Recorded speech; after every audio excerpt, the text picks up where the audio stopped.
ربنا إنك تعلم ما نخفي وما نعلن وما يخفى على الله من شيء في الأرض ولا في السماء.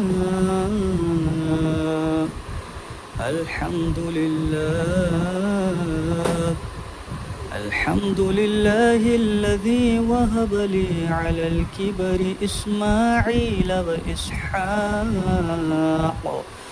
إن ربي لسميع الدعاء.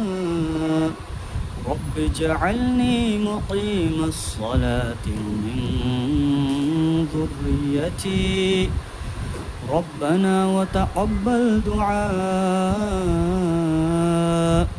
ربنا اغفر لي ولوالدي وللمؤمنين يوم يقوم الحساب.